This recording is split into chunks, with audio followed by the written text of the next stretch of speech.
Syria has admitted shooting down a Turkish fighter jet over the Mediterranean. In a statement, the Syrian military said the plane had flown into the country's airspace. The Turkish government has threatened to respond decisively once all the facts are known.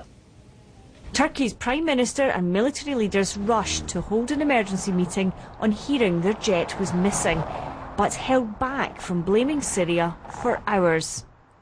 At an earlier press conference, Recep Tayyip Erdogan was cautious about pointing the finger at their neighbours.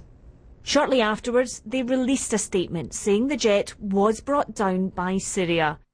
Turkey said its search and rescue operation was continuing and that it would take decisive measures once the full details of the incident emerged. But as gunboats searched the Mediterranean for the F-4 jet and its crew, questions are being raised about exactly where the jet was when it was shot down. Syria admits firing at a target which entered its airspace, but says it didn't know it was a Turkish plane.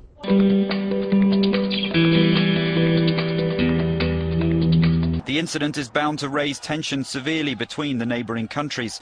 The violence in Syria, these are recent pictures from Aleppo, has caused thousands to flee to the Turkish border. Many are in refugee camps and there have been skirmishes with the Syrian army. Turkey has given its backing to the Syrian opposition but has been reluctant to get drawn into the conflict.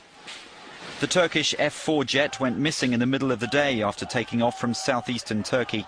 Ankara has said it'll decide on its response once all the details become clear.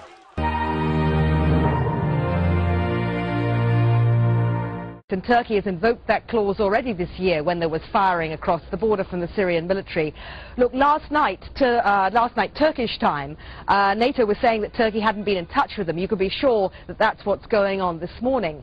Beyond that, Turkey is shocked. The headlines in the paper this morning, beyond confirming that Syria shot the jet down, the principal headline is Assad is playing with fire. That's on the front page of the broadsheet Hurriyet.